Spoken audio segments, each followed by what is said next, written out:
Welcome to Dear Art Producer, a podcast connecting the photography and video community with art producers. Drawing on her agency experience some years ago, photography agent Heather Elder penned an open letter to art producers discussing the finer points of working with one another. This podcast takes that idea and will introduce you to different art producers, share the stories of their diverse career paths, explore what it means to stay relevant, and examine industry topics such as marketing, estimating, directing, websites, and more. Hi, welcome to Dear Art Producer. I am your host, Heather Elder, and today we welcome Executive Producer, Director of Production from Juice Pharma in New York, Michael Kaminsky. Michael started in photography 30 years ago, and today as Executive Producer of Juice's in-house B12 studio. Michael is responsible for the creation of all video, photography, and VR assets. He also gives back to our community by hiring interns from NYC SALT, Syracuse, SVA, and Brown University, to name a few. On top of that, he teaches classes and he even makes time to meet with people like me. He's one of the most soulful and caring people I've ever worked with. I've been trusting his advice for years and am beyond honored to have him as a guest today. Well, thank you, Heather. You're welcome. I'm the one that should be honored. Oh, you're sweet. I am so serious when I say the time you've given me over the course of my career, the friendship you've given me, the advice, there's probably not enough words to say thank you for that, but truly, I've taken your words and repeated them many times, so I'm happy to have you share them here with our guests as well. Well, thank you. I could say the same thing. It's a two-way street. Oh. There have been plenty of times where I've called you to tap into your expertise as well, from the other side of the table. Well, so. Thank you for that. I appreciate it. Okay, well, I always like starting kind of finding out a little bit about who you were before you did this and kind of what were the experiences that you had that informed who you are today. And when I was reading some notes about you today, I was reminded that you took photographs of like people in rock bands years ago. And it's so interesting to me because so many art producers have done that. I can, think of 3 or 4 off the top of my head that had that same experience. And I don't think I would have ever known that unless I did the podcast. So you don't have to start there, but you did photograph some really cool people. Yeah, I think that would be a great place to start. I mean, it all started for me when I was at St. John's University. I had a really wonderful photography teacher, and she allowed me to shoot the St. John's basketball games. So once I started shooting action like that, I had complete access to the darkroom. I was processing my own film and making my own prints. I love music to begin with. I've always been a disgruntled guitarist. So what I started doing is that I started working for a friend of mine, Christine Wolf, who was at Warner Brothers at the time. And she would just introduce me to folks throughout the industry. And I loved it. It was, for me, it was just like shooting sports. It was about capturing the moment. It was about waiting for that very precise moment to capture them on stage. We had to tell a story with one frame. We got one frame. And that one frame had to be delivered the next morning. So usually I would shoot a show, let's say, no matter where it was in New York City, and then I would go to a place like Babu and have my film processed, and then I would get my negs or my chromes back, and I would go print at a place like my own darkroom. And then I'd wait outside Warner Brothers or wherever I was delivering, deliver the prints in the morning, and then go home and go to sleep. But really what that situation taught me about was to be prepared and to be really prepared before you go somewhere, not knowing what could happen, how things could change. We never, ever got to shoot with flash. It was always the first 3 songs, no flash. I remember once shot a U2 show at Nassau Coliseum. I had put my flash in for repair, didn't get a second. And U2 said, okay, you guys can shoot with flash tonight. So it was really about really great training, about being prepared, about being confident. You would constantly get to the door and have your photo pass turned down, even though you had worked for weeks to secure it. So it was good training in that type of world. But there was always somebody right behind you who was ready to do it for free. So that sounds familiar. Yeah, everybody wants to stand in the first row and take pictures of their heroes. So it was a wonderful time. And Christine, allowed me to shoot shows that I shot the Stones, I shot Nirvana. It was just like all of my heroes, but it didn't last that long because I had to feed my family. Yeah. So what'd you do after that? After that, I started working in photo labs during the day, and I would shoot at night. And then so I learned how to process, E6 film. I ran that line for years, all different types of darkroom printing. And then from there, I went to work in a traditional printing plant. So I started working on press. I actually worked my way backwards into the pre-press room, the room where it wasn't dirty and it was actually air conditioned. But I learned a lot working on press. I learned how to be a scanner operator there. I learned how to make plates. And then from there, I went to work for one of the first digital photography studios in New York, which was a place called Digipict here in New York, run by Stephen Berner and Jeff Sokolowski. And at that time, we were still doing 3-pass, RGB products shots. And if a truck went by outside and shook the camera, we would have to reshoot that stuff. Interesting. That led to me freelancing in various advertising agencies, working in the pre-pro departments and the production departments, until I finally found a place, which was Juice 15 years ago, that wanted all of my skills. They wanted somebody who could do video, who could do photography, who had experience in all those channels. So it was the first time that I was able to bring all my skills together. It's obviously worked because I'm still here. Yeah. Well, I can see how all of those experiences absolutely inform who you are today. You and I were just talking about our younger kids and where they are in their lives and their early careers. And I keep trying to tell my kids and, even the younger people who are listening to the podcast that, each thing that you do is going to help you get to the next thing. And you're going to get better and better because of the experiences that you have. So I look at you, knowing you very well and what you're doing here at B12. And I hear all those things that you did. And I'm thinking, well, of course you're here doing this. Like each one of those things made it possible for you to be successful where you are today. I think that younger artists have a tendency these days to want to just rise to the top of the house without paying their dues. And I'm a big believer in paying your dues. I'm a big believer in internships and mentorships. You have to fall on your face 100 times before you learn lessons that you can build upon and be stronger and faster than you were before. You have to constantly surround yourself with stronger, faster, smarter people throughout your whole career, especially in those early days. You want to seek out mentors who are 10 levels above you to be inspired by them, to learn from them. And I was very fortunate at all those stages, working in the darkroom, just people that mentored me there, working in the studio, different mentors there.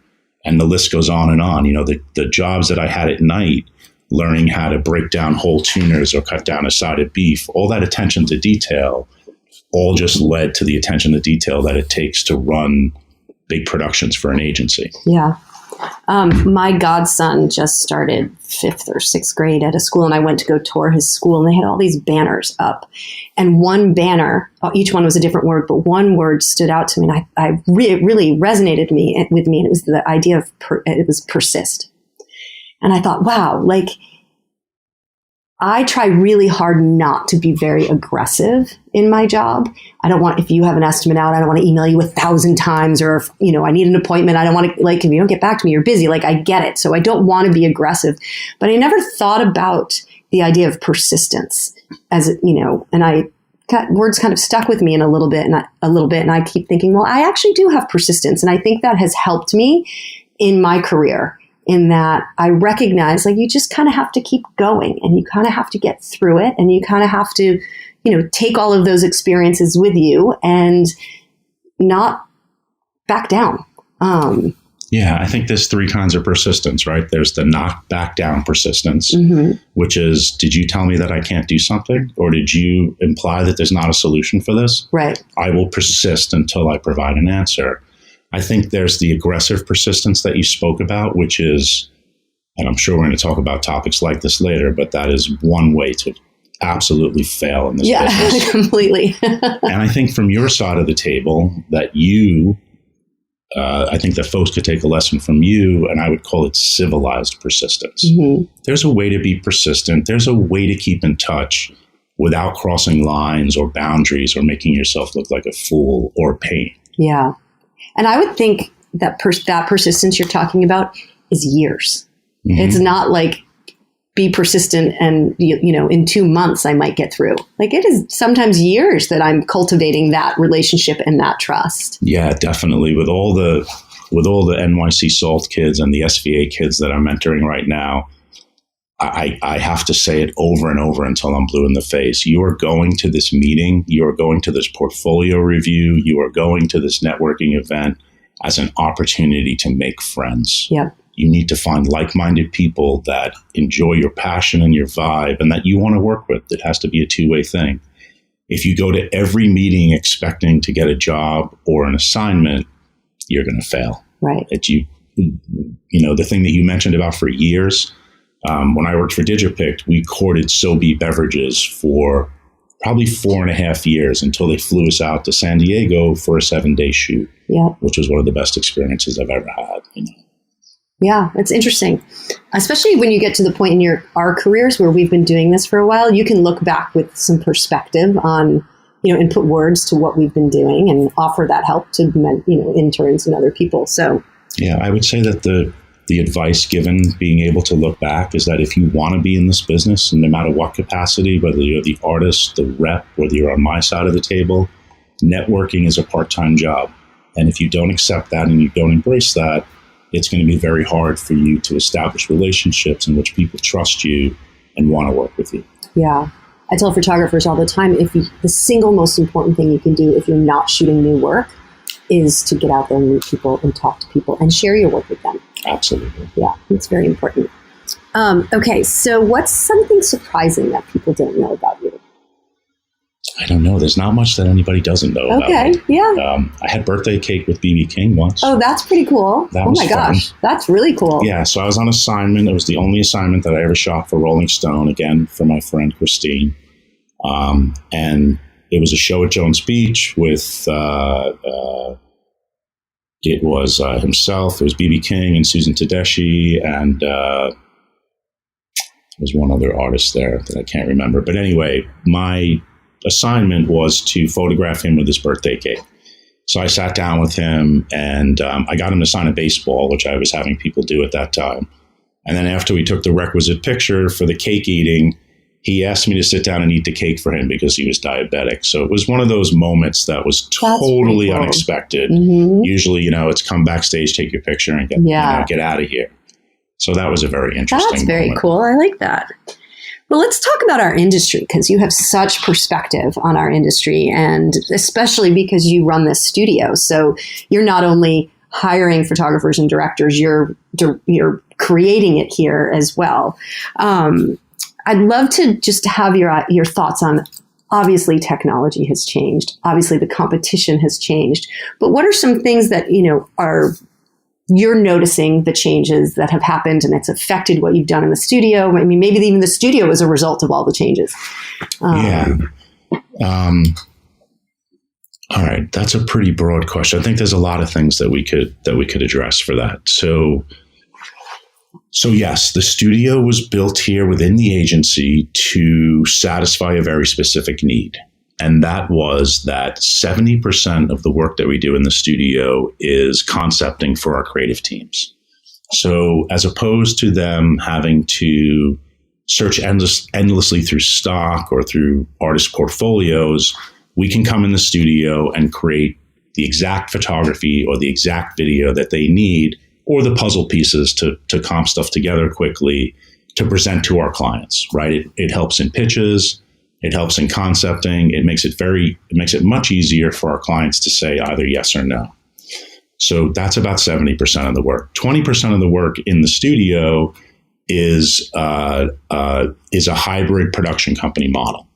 So we will do whatever it takes to get the job done, right? There's a solution for everything. It's all about the right tool for the right job. There could be a situation in the studio here where we're doing talking heads and portraits, and I might act as the photographer and the director and have my internal crew shoot something very simply. These days, more often than not, what we do is act as a hybrid production company, whereas we have the studio, we have all the equipment, we have all the infrastructure, and I may bring in a photographer or director based on the creative team's needs, based on their vision. So that works as well. We've also expanded the studio into being a production company for stuff that's on location. Again, you have the core body of ourselves working as producers, supporting everything pre and post. But in that case, maybe we're hiring a director and a photographer and their crew. So we'll supplement like that. And then the second way in which we create content is to act as the agency producers and then totally outsource the whole campaign or the project to a photographer and a production company, a photographer, or whatever combination of skills required to produce the content for that job. Does that answer your question? Oh, absolutely. No, that's such a great explanation. And am I right in guessing that what determines which one of those avenues you're going down would be budget and creative? Yeah. And the thing that I like to emphasize, which is really important to me, is that it's the creative that leads, right? We can talk about budgets. We can come back to that because we're in a very Twilight Zone type period about that as well. But it really has to do with the creative. So if the creative team needs a certain style or a certain mood or a certain vibe brought to their creative, they may resonate with an artist. And the reason why that's the perfect pair is because that artist does it every day, all the time. This is all they're doing. You know, unlike Allison and I, who, yes, maybe we produce a shoot here and there, but we're also satisfying the needs of 26 different brands across all channels. So we know what we can do and what we're appropriate for. But more so, the most important thing for us is to execute the creative vision that the brand team has to the best of our ability. And where do you find your photographers and directors? How do you know about them from the beginning, in the first place? There's a lot of great avenues to discover new artists these days. So some of my favorites are, I'm a big fan of the in-person meeting. It's really important to me to figure out chemistry for my creative teams. So I have 26 brands. There's a dozen different lead art directors. I have to find not only the person that can execute their vision, but the person that's going to gel with them, that there's going to be a chemistry with. It's so important. You can be the most talented director or photographer. If you can't work with my team or you're always at odds with them, it's not going to work out. Right. You know, so that's really important. I love when reps come and do portfolio shows because we get to see a wide breadth of work. And we also get to meet certain artists if they're available to come along, which I think is really important. I think that those are very important for reps because they get to show their whole stable of work, and it might resonate with someone who wasn't looking or wasn't thinking, or they have something coming down the line. I love postcards. My big advice about postcards is put your name on the front of the postcard. I know you don't want to disrupt your image. Thank you for saying that. Can you repeat that? Yeah, put your name on the front of the postcard. It's all it has to be is your name or your website or your Instagram, something. Could it be your logo? No.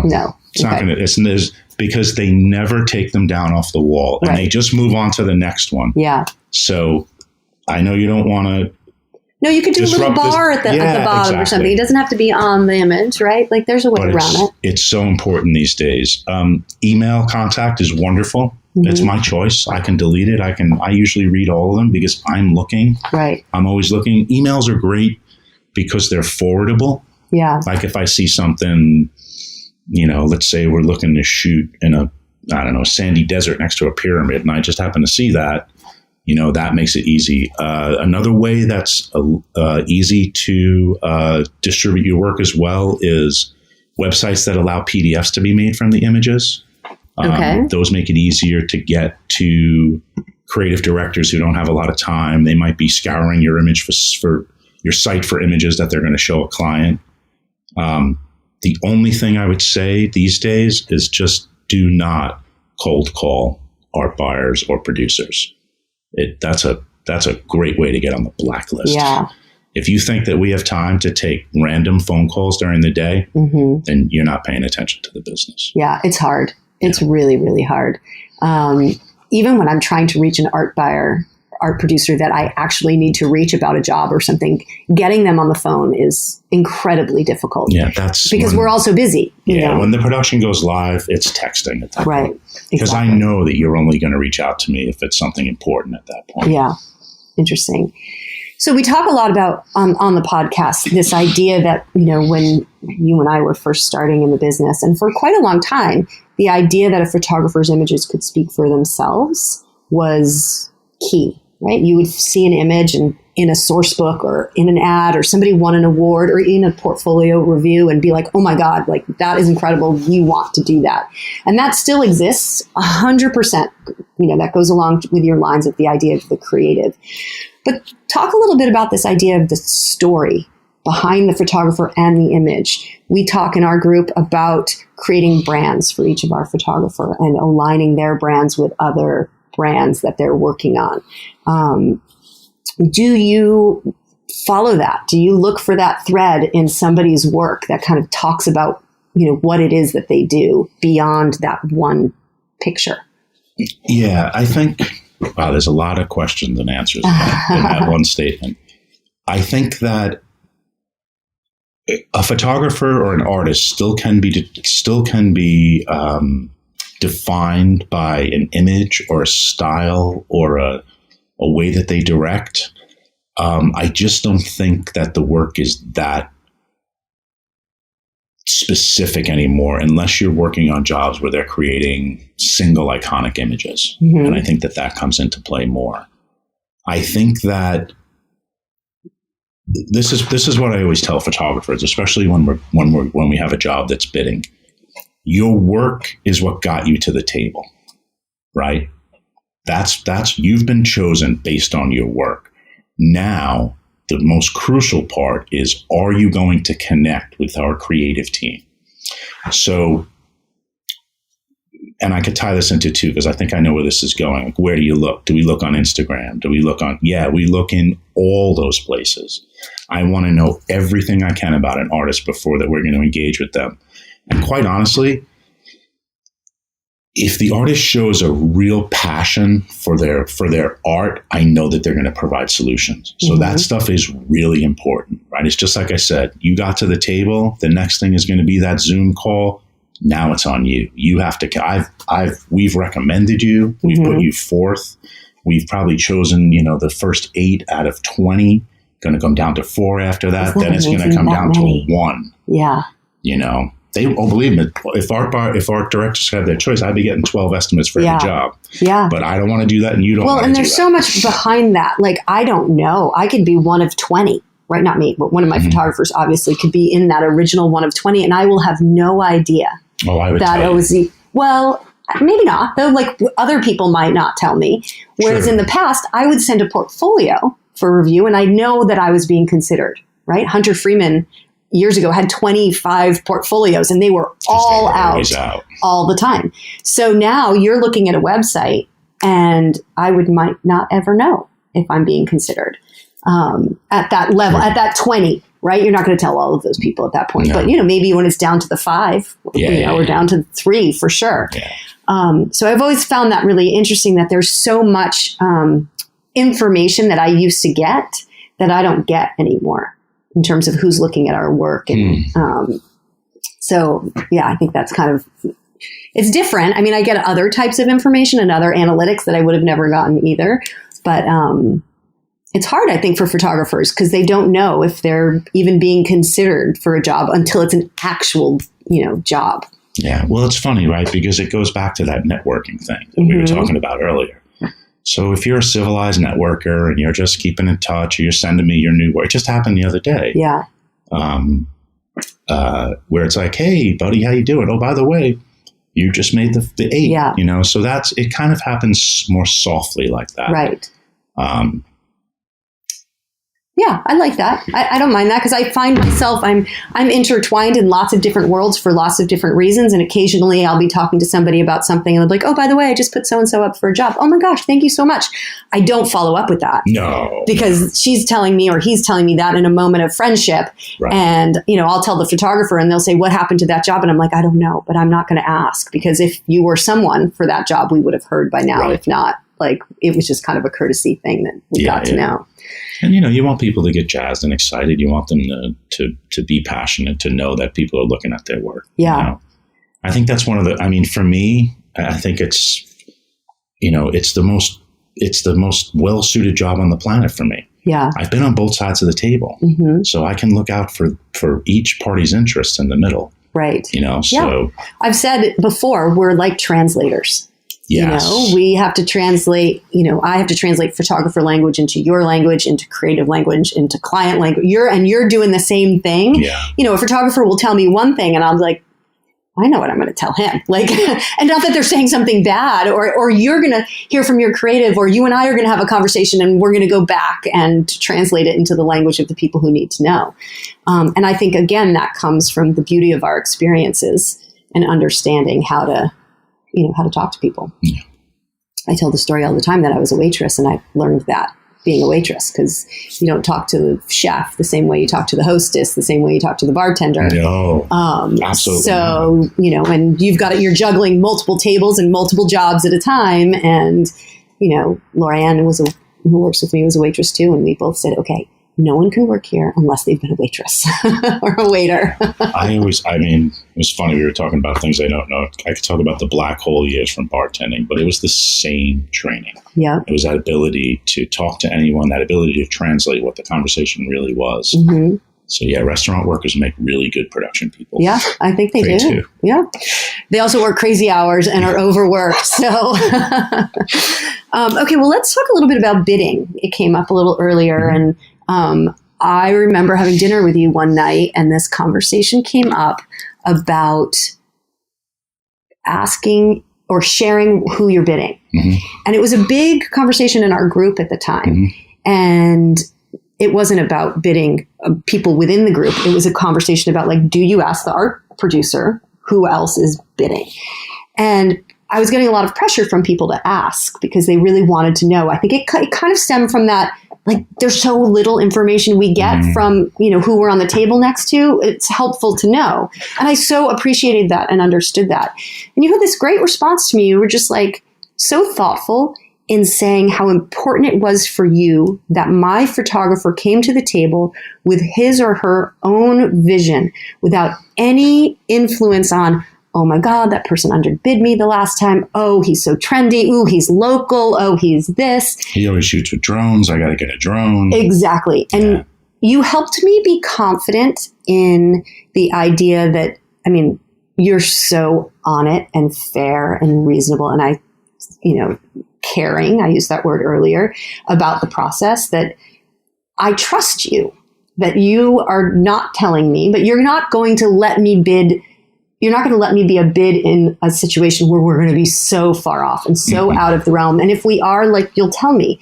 So you really gave me the confidence to be okay with not asking anymore. When I do ask is when the job is over. Yeah. Because then I can still get that same marketing information. People are not blinded by, and some photographers in my group still would like me to ask, and then I do, and sometimes they get the information or not. But it was just such a nice piece of advice and permission to no longer ask. Yeah, I think that it clouds people's judgments. Mm-hmm. I think that they should stay in their lane, and all I care about is their vision. What's their collaboration going to be with my creative team? Honestly, how are they going to take what my creative team has dreamed up in a short amount of time and make it better and more impactful and more memorable, as well as make it a good experience for the creative team as well as our clients? And there's a lot that's involved in choosing that partner. I don't like to, like you said earlier, I think it just clouds things when you do it in the beginning. Folks are human. They're going to react to information that doesn't matter. I've never understood why folks won't tell who they were up against after the job. Mm-hmm. That doesn't make any sense. I think everybody deserves to know why they've either received or not received a job. I think that on the artist side, again, I've been on both sides, and I can tell you some funny stories about getting rejected as well. Like when I was really young and didn't know what I was doing, I got some good funny stories about that. But in this day and age, the artist has to have a mature outlook on this. Like if I tell you that I don't know why the creative team didn't choose you, I don't know. Right. If they tell me that they think that every one of your images is skewed to the left and they don't like the color purple, right, I'm going to tell you that as well. Right. I am definitely going to tell whoever asked why they don't have the job if I have that information. Right. You know, the thing about budgets, let's just talk about budgets and get this out of the way. That was the next thing I wanted to ask you about. This is I didn't think that this was possible, but we've actually entered a new era of bidding. Oh, please tell me. And this is, so, and I can only talk from my little corner of the universe and, creating content for pharmaceutical. But essentially what happens these days is that, and it's kind of gone backwards in the evolutionary scale. Mm-hmm. Starting off a new campaign, client knows they need new content. Everything's going to be a hybrid: video, photography.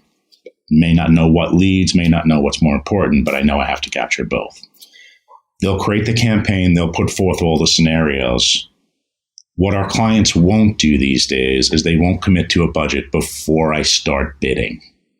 Okay. So I have to start bidding not knowing what my out-of-pocket budget is. I'll know what the budget is for the campaign, which will include the out-of-pocket and the agency hours, but I don't know where those allocations are going to slide. Yeah. And it could be a couple of $100K either way. Right. Which is a lot of money. It's a lot of money. Right. So although I hate doing this and I hate putting people through this exercise, it's become a necessary evil. So pretty much what we're doing now is saying to the folks that we're bidding with, listen, I want you to price this the way it should be done correctly, right? And just know in the back of your mind that may not be supported by a budget that I'm going to get after we have this conversation.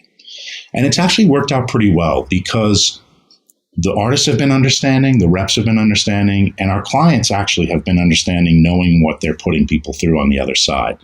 So with that understanding, the client knows that more than likely, if they can't allocate the budget towards the whole production, they'll have to reduce usually one of two things. It's either a location, a talent, or both, or some combination of that, so that the scope of the job will be reduced. They won't have as many actors. They won't have as many locations. They may not have as many scenarios to work through, but essentially we'll keep the primary idea of that creative campaign. It just might be on a smaller scale. And it's hard for me because, it was hard enough for me to go from buying single images to getting everything on a hard drive when I walk away. Not having the number beforehand, it's made it more difficult, but it's the reality of what I'm going through now. And it matches what I'm going through. But I think when we have partners like you and other people we've worked with for a long time and who have clients that are understanding the process now, and we get it. I get that there's going to be multiple rounds of revisions, and I'm happy to be your resource and provide you what you need to get that conversation started. Where I think the importance, I'll always ask about budget. Oh, yeah. I'll always ask because it saves us some back and forth. I'll tell you. But where the conversation about budget becomes really important, I think, is when it's with a client I don't really know or an agency I haven't worked with before. Because I can say to them, do you know your budget, or do you have a range? And they might think, oh, no, I don't really know. We have enough. I'm not sure. I can't tell you. And then we go do all this work. We present them with the budget and they're like, actually, we only had $50,000, or, we only had 20. So I need to make sure we're on the same wavelength with those people because we're creating productions that are expensive, although we can also be nimble and resourceful and do it inexpensively. But sometimes they have huge asks, 2 company moves, 3 days of shooting, 20 talent. And you're like, I can't even get you 20 talent for your usage for 50 grand. So I think for me, we're getting way more requests like you're talking about. And where I'm trying to really hone down that conversation is when there's those smaller agencies or the people I don't know. Yeah. And when we have the budget, right, it actually is to my benefit on the agency side to tell my partners on the artist side what that budget is. And the reason that is that we have probably already said to this creative team, look, you got 50 grand, this is what you're going to get. So if I share that with my prospective partners and they say, you only have 50 grand, this is what you're going to get. Now everybody's talking. They're on the same page. Right. It's not just me saying we can't do this. It's going to experts and saying, look, this is what we have. Right. So in those cases, it's very beneficial to give the number. Yeah. Especially when you don't have enough. And usually when you give the number, the conversation goes like this. Hey, buddy, what are you doing next Friday? Yeah. Would you rather work or watch cartoons? Right. Which one? Exactly. I got a little gig. And that's usually, when we know the numbers, they're usually so low that it's even hard to say them out loud. Yeah.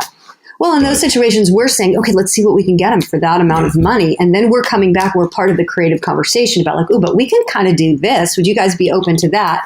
And then I'm helping you solve a problem as opposed to, which I know you're not doing, but some people do. They hold back that number in the hopes that we'll kind of come in around there. And then I've done all this work and I'm twice your number. And then I got to go back to everybody and have them rethink it. And they're just like, wait, that doesn't make any sense. Like, yeah. And there's even ways to get ahead of that too. Like the project that we're involved with right now, there's no doubt that it's a 7-day shoot, if not more.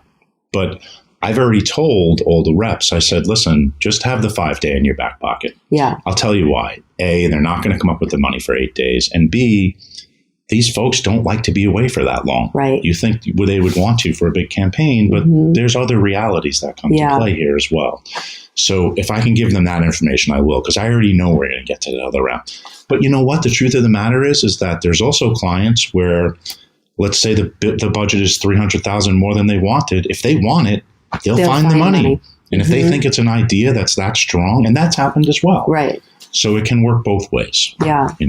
Well, and I've been on situations like that with you where, and I said it earlier, I trust you. You've given such great advice, and you and Allison both manage projects so fairly and transparently that it's easy to be your partner in those situations and help you guys figure it out. So, thank you. You're welcome. Let's talk a little bit about motion projects and what those productions are looking like for you. Obviously, you're doing a lot of both. Is the photographer doing both? Are you hiring DPs? Are you doing photographers doing it? Like what are those? Is it a mix of everything? This is one of my favorite parts of the conversation these days because it's actually been a lot of fun. So every job is a hybrid job. There's no doubt about it. There's no adventure that we're going to embark upon where we're not going to create still and moving content. It's just a matter of how they fit into the story and what they're going to be used for. In a lot of cases, it's interesting. You talk more about the motion, but the stills lead the campaigns. They're used in more places. They just end up being more prominent, and it's quicker to market. The stills are much quicker to get to market. Video sometimes, in the best case, is being shot with a purpose and or with a story. In the worst case, we're literally just shooting B-roll and figuring out what to do with it afterwards. So in order to mitigate that situation and get ahead of that, now when we engage with artists and their teams, we're saying, listen, we know we're just going to be shooting B-roll pickup stuff. We know we're going to be shooting stuff that we're going to edit together later. But now a new requirement of working with us is in the pre-pro aspect of it. We really want you to collaborate. It's great to just pick up moments in a kitchen or out in a backyard. But now we're going to have purpose to going out and getting those moments. That's good. So it's a big requirement for us that the artist that we work with is willing to participate in that. Fascinatingly enough, no matter whether motion or stills is leading the campaign, if it's not broadcast, we usually end up going with a photographer, right? And then they will provide their video solution, which we can talk about, which you and I talk about a lot. When it comes to broadcast, it's almost guaranteed 100% that they're going to go for a commercial broadcast director. So that's really where the definitive line comes these days.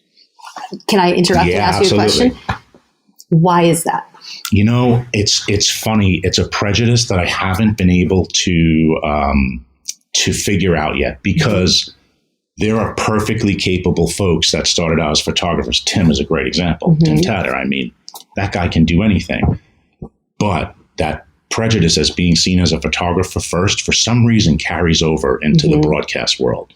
broadcast is like this magic unicorn in pharma for some reason, and the rules don't apply. Yeah. So we are, Allison and I are definitely putting forth more photographer first directors for those opportunities, but those opportunities are few and far between. The great thing is that a lot of the projects that we're doing for our clients are close to broadcast level, but we're allowed to lead with a photographer. Right. My advice to photographers these days is be careful about calling yourself a director. And we've had this conversation before. I love looking at imagery, right? If I broke my leg, I would be on Instagram all day, just looking at cool imagery and stuff like that. Nobody loves a beautiful sizzle reel full of video set to a great tune than I do. It does not make you a director. Wow, that's so true. If you want to call yourself a director, I want to see footage where you've interviewed people, where you have people that have to talk to each other, and there's dialogue exchanged. Yeah. So I think that that's a really important, yes, you are directing beautiful motion. That could be stills or motion. And yes, there are technical and creative skills that you have to do that. But a lot of that prejudice, I think, comes from that because directors on the broadcast side are all about people. Yeah. Whereas it's all about imagery on the other side right now. Tim Tatter wrote this great blog post for us once about his hesitation in the beginning to call himself a director. And he didn't want to do it until he knew that he was truly a director. And then he defined in the blog post what all the things that he did in order to become a legit director. And now he's being hired for plenty of jobs that are just motion jobs in broadcast.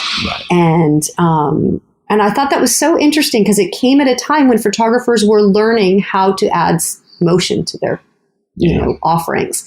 And he was very hesitant to call himself that until he felt 100% ready. And I think a lot of people don't think about it that way. And I think it's important. He's old school, which makes me love him from the get-go. But I think that probably has a lot to do with it as well. Yeah. I know. I think we're out of that range. I used to tell photographers, you got to have motion and you got to learn it, or you have to have a solution. And we're beyond so you need to learn it. And then I think we're beyond that now, because if you go to a photographer's site and they don't have motion, you probably will go on to the next site. We're not in that learning phase where you might pick up the phone and say, oh, Heather, does so-and-so do motion? And I'd be like, oh, yes, we're working on it and this is great. And I'm like, okay, let's talk about it. Like, basically, if you don't have that solution showcased somehow on your site, you'll probably move on to the next person. Yeah, no, that's absolutely true. That just happened the other day. An artist that I would love to have collaborated with her.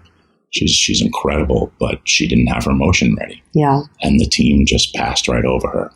I think what you said about having a solution is of the paramount importance. Look, you have to understand everything. You have to be able to work backwards in the process so you understand what you're delivering.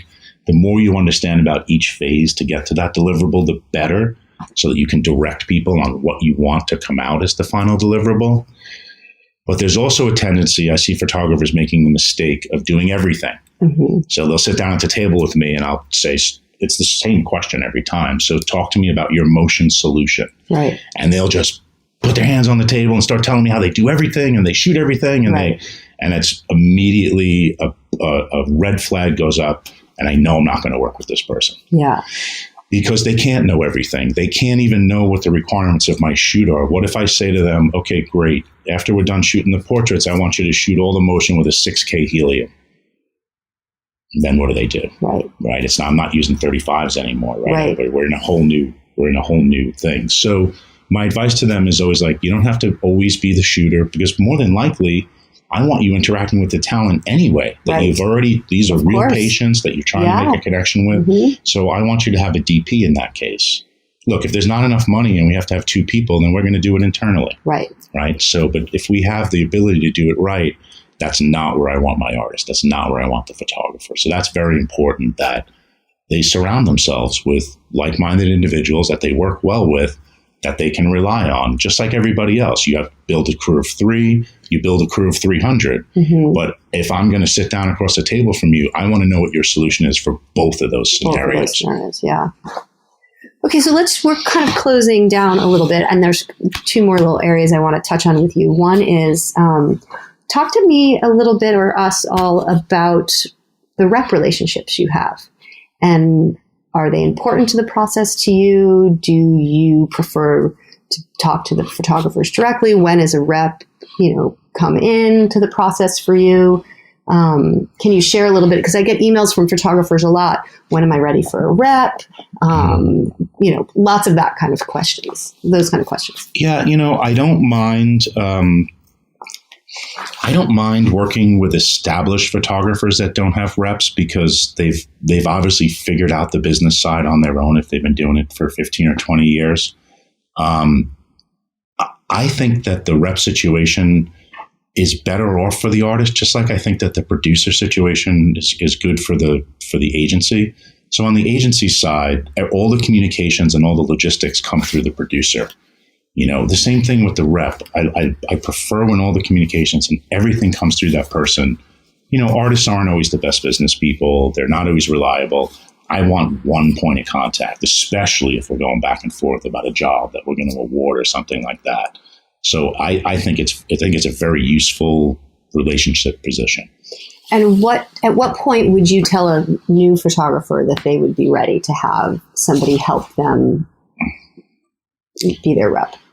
I think when you lose the ability to I'm trying to think of the word, like neutrally edit your own work. Mm-hmm. I think that a lot of photographers, I do a lot of portfolio reviews. I think they could benefit from somebody actually just editing their work. Yeah. We all fall in love with our own images. Yeah. Some of the best relationships that I have are with, this gentleman, Scott Thody, here in New York, and Alex Garcia in Chicago. I mean, we argue about what images we're going to choose, but I would want nothing more than that. I think from a business perspective, that on the agency side, it makes it a lot easier to deal with the rep than it does directly with the artist. Does that answer your question? Absolutely. Yeah, no. And I think it answers a lot of emails that I get from photographers. So I think that was really helpful. The other thing I'll say too, and because I've been doing this for so long, is that the biggest mistake I feel that artists, photographers, directors, they make with their reps is that they think that they can just sign up and not do anything. Mm-hmm. I can't tell you how many artists, they'll complain that they left. Well, he or she didn't do anything for me. Well, what did you do? Right. Oh, no, I was paying. No, you weren't paying them. You were paying to be in a partnership. Right. And I find that, when that rep relationship is good with the artist, it just makes it easier for us as well. That's true. Yeah, it's really true. Yeah, I think that's like a whole nother podcast there that you just started. Okay, so we're kind of closing in, and I always like to ask, if you weren't doing what you do now, what would you do? And let's say you didn't have to make any money. Oh, if I didn't have to make any money. Yeah, that makes it a little bit more interesting. I would just travel around the world and surf and shoot. Yeah. I mean, that would be it. That would be great. I always loved Jimmy Buffett. When he turned 50, he flew his whole family around the Caribbean in one of those prop planes, one of those pontoon prop planes. Yeah. I could do that. Take my family, surf, I was talking to a taxi driver the other day. The Powerball was pretty high in California.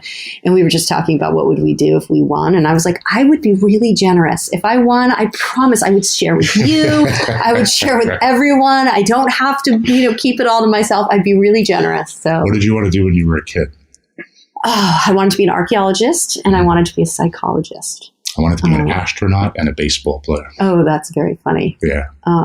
I draw no parallels to archaeology in what I do, but plenty to psychology. Yeah, you've earned your degree in that. I've earned my degree in that. But this was so awesome. Oh my gosh, you're so easy to talk to. You've shared such great insights with everyone here today, and I really, really appreciate you taking the time. I know you're busy. It's the end of year, but thank you for doing this. You're welcome. All right. Thank you.